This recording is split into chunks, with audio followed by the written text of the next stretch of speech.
जंगल में कालू कौवा अपनी पत्नी सुंदरी कौवी के साथ रहता था। सुंदरी कौवी बहुत ही लालची कौवी थी। उसने स्ट्रॉबेरी की खेती कर रखी थी। एक दिन वो अपने पति कालू से कहती है, कालू जी, ऐसे आराम करने से काम नहीं चलेगा। स्ट्रॉबेरी पकने का समय आ चुका है। अब आपको स्ट्रॉबेरी की रखवाली करनी चाहिए। अगर हमने स्ट्रॉबेरी की रखवाली नहीं की तो सारी स्ट्रॉबेरी चोरी हो जाएंगी और हमें ठेंगा मिलेगा। वैसे भी मैंने कितनी मेहनत से खेती की है, मैं कोई रिस्क नहीं लेना चाहती।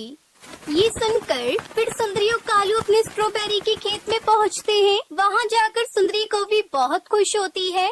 अरे वाह, देखो कालू, इस बार स्ट्रॉबेरी की कितनी अच्छी फसल हुई है। इसे बेचकर तो हम माला माल हो जाएंगे। इसे हम बहुत ऊंचे दामों में बेचेंगे। तभी उड़ती हुई टुनटुनी चिड़िया वहाँ आ जाती है और सुंदरी कौवी से कहती है, सुंदरी बहन, ये ले अपनी स्ट्रॉबेरी के पैसे। मैंने आपके खेत में से ये 5 स्ट्रॉबेरी तोड़ी थी। अरे टुनटुनी चिड़िया, कितने रुपए दे रही हो इन 5 स्ट्रॉबेरी के तुम? अरे कालू भैया, मैं आपको इन 5 स्ट्रॉबेरी के 25 रुपए दे रही हूँ।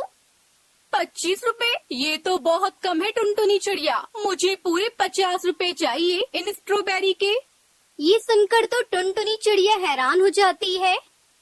5 स्ट्रॉबेरी के 50 रुपए? सुंदरी बहन, ये तो बहुत ज्यादा है। मैं आपको इतने पैसे नहीं दे पाऊंगी। अरे टुनटुनी चिड़िया, या तो मुझे पैसे दो या मेरी स्ट्रॉबेरी वापस करो। मैं स्ट्रॉबेरी कहाँ से वापस करूँ सुंदरी बहन? वो तो मेरे बच्चों ने खा ली। उन्हें बहुत जोरों की भूख लगी थी। पर सुंदरी को भी उसकी एक नहीं सुनती। फिर हार कर टुनटुनी चिड़िया को 50 रुपए उसे देने पड़ते हैं। ये ले सुंदरी बहन, अपने 50 रुपए। आप तो बहुत लालची हो रही हो। मैं आज के बाद से कभी आपके खेत से स्ट्रॉबेरी नहीं लूंगी। आप तो सरेआम लूटपाट कर रही हो। फिर पैसे देकर टुनटुनी चिड़िया घर चली गई। अरे देखा कालू, मैंने कैसे चिड़िया को डराया। अब तो वो चिड़िया वापस से हमसे पूछे बिना स्ट्रॉबेरी नहीं लेगी। सुंदरी, इतनी लालच ठीक नहीं। ऐसा ना हो हमारी बाकी की स्ट्रॉबेरी तुम्हारी लालच की वजह से पेड़ में ही ना सड़ जाए।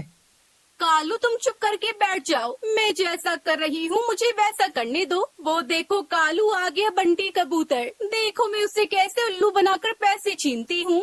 बंटी कबूतर उसके खेत से 20 स्ट्रॉबेरी तोड़ लेता है। तभी सुंदरी कौवी उससे कहती है, अरे कबूतर, दिख नहीं रहा क्या तुझे? हम दोनों यहीं बैठे हैं और तू स्ट्रॉबेरी तोड़े जा रहा है। हमारी आंखों के सामने तू हमारे खेत की स्ट्रॉबेरी चुरा रहा है। हम तुझे नहीं छोड़ेंगे। नहीं नहीं सुंदरी बहन, ऐसी कोई बात नहीं। मैं स्ट्रॉबेरी के पैसे देने आपके घर जा रहा था। अच्छा हुआ आप लोग यहीं मिल गए। ये ले 20 स्ट्रॉबेरी के 200 रुपए। ऐसे कैसे? पूरे 400 रुपए देने होंगे तुम्हें। अरे सुंदरी बहन, तुम ये क्या कह रही हो? मेरे घर में मेहमान आए हुए हैं। 200 रुपए पकड़ो और मुझे स्ट्रॉबेरी लेकर जाने दो। अच्छा, तो तूने इसलिए मोटी मोटी स्ट्रॉबेरी तोड़ी है? चल निकाल 400 रुपए और ये लेकर जा। अरे सुंदरी बहन, मुझे नहीं चाहिए तुम्हारी स्ट्रॉबेरी। लो रखो अपनी स्ट्रॉबेरी अपने पास। आई बड़ी पैसे मांगने वाली। ऐसे कैसे? तूने स्ट्रॉबेरी तोड़ी है। अगर तू ये वापस पेड़ पर लगा देगा तो मैं वापस रख लेती हूँ। बोल कर सकता है क्या? फिर बंटी कबूतर क्या करता? 400 रुपए सुंदरी कौवी को देने पड़े और वो उदास मन से वहाँ से उड़ रहा था। तभी टुनटुनी चिड़िया से कहती है, क्या हुआ बंटी भैया, आप इतने गुस्से में क्यों हैं? क्या बताऊं चिड़िया बहन, उन कौवी और कौवे ने तो आज मुझे लूट लिया। 20 स्ट्रॉबेरी के पूरे 400 रुपए लिए हैं। हाँ बंटी भैया, उन्होंने मुझसे भी बहुत ज्यादा पैसे ले लिए। मुझे भी आज उन पर बहुत ज्यादा गुस्सा आया था। अरे टुनटुनी बहन, आपके पास तो जमीन है। आप क्यों नहीं उस पर स्ट्रॉबेरी की खेती करती? फिर हम सब पक्षी आपसे स्ट्रॉबेरी खरीद लिया करेंगे। हाँ बंटी भैया, आपने सही कहा। वैसे आपका आइडिया तो बुरा नहीं है। मैं सोचूंगी इस बारे में। फिर बंटी कबूतर की बात सुनकर टुनटुनी चिड़िया ने अपनी खाली पड़ी जमीन की सफाई की और उस पर स्ट्रॉबेरी की खेती करने लगी। चिड़िया स्ट्रॉबेरी की फसल की अच्छी देखभाल करने लगी। फिर टुनटुनी चिड़िया की मेहनत रंग लाई और एक दिन टुनटुनी चिड़िया के खेत में लाल स्ट्रॉबेरी लग गई, जिसे देखकर टुनटुनी चिड़िया बहुत खुश हुई। हे ऊपर वाले, तेरा लाख लाख शुक्र जो तूने मेरी स्ट्रॉबेरी की खेती इतनी अच्छी उगाई। अब मैं से कम दामों पर अपने जंगल के पक्षियों को बेचूंगी। वहीं ये खबर सुंदरी कौवी तक पहुंच जाती है।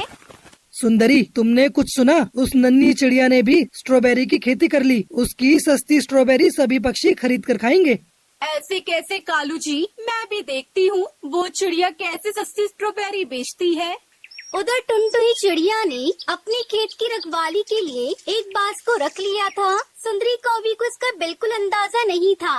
कालू चलो चिड़िया के खेत में चलते हैं और उसकी सारी स्ट्रॉबेरी चुरा लेते हैं।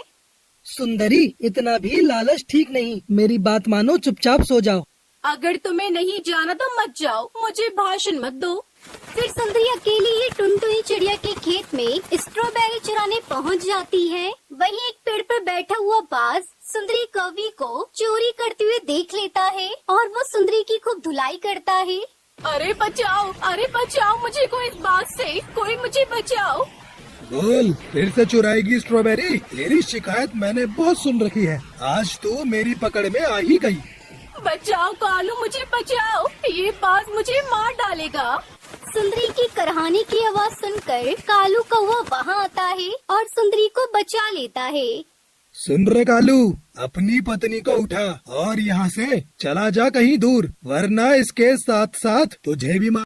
छोटी सी नन्ही परी अपनी मम्मा के साथ कहीं जा रही थी कि रास्ते में वो माँ बेटी रुक जाती हैं और माँ परी अपनी बेटी से कहती है, बेटी आप यहाँ ही बैठे और मैं आपके लिए गुलाब के फूल का रस लेकर आती हूँ। आपको गुलाब के फूल का रस पसंद है ना? हाँ मम्मा, मुझे गुलाब के फूल का रस बहुत ज्यादा पसंद है। ऐसे मम्मा परी अपनी बेटी के लिए गुलाब के फूल का रस लेने चली जाती है।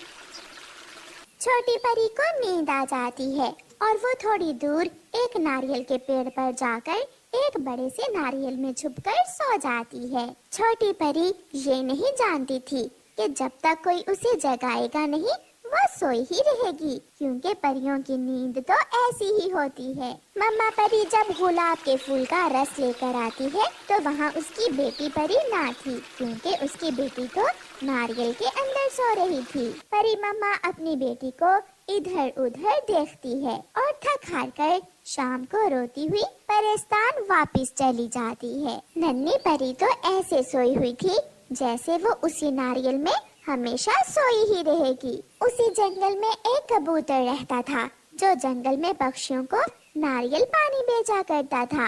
नारियल पानी, गरम गरम मौसम में ठंडा ठंडा नारियल पानी। कबूतर का नारियल पानी सबको पसंद था। अरे कबूतर, 2 नारियल पानी दो, एक मेरे लिए और एक मेरी पत्नी के लिए।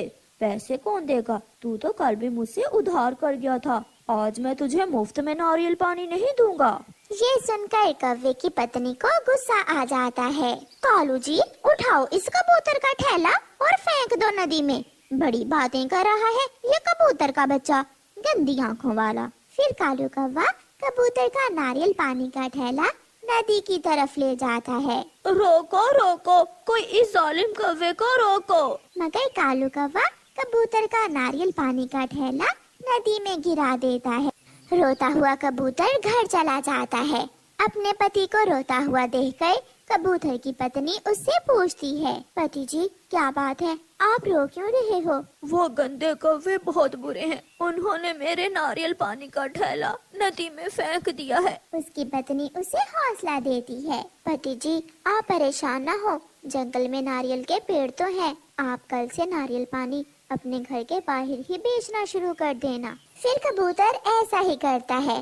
दूसरे दिन कबूतर जब नारियल लेने जाता है तो वो उसी नारियल को तोड़ लेता है जिसमें छोटी परी सोई हुई थी। कबूतर वो नारियल ले आता है और अपने घर के बाहर बैठकर उसे काटता है। अंदर एक सुंदर सी परी सोई हुई देखकर कबूतर डर जाता है। ये कैसे हो सकता है? नारियल के अंदर परी? कबूतर की आवाज सुनकर वो छोटी परी उठ जाती है। मम्मा, मेरी मम्मा कहाँ है? नहीं, यहाँ तुम्हारे सिवा और कोई नहीं है छोटी परी। क्या मैं सो गई थी? हाँ नन्ही परी, मैंने ही तुम्हें जगाया है, तुम इस नारियल के अंदर सोई हुई थी। आपका बहुत बहुत धन्यवाद। अगर आप मुझे ना जगाते तो मैं कई साल तक यहाँ सोई ही रहती। मेरी मम्मा मुझे लेकर परेशान होंगी, मगर मुझे घर के रास्ते का मालूम नहीं है। जब तक आपकी मम्मा नहीं आ जाती आप मेरे घर में ही रह लें, और फिर जब आपकी मम्मा आ जाए तो आप उनके साथ चली जाना।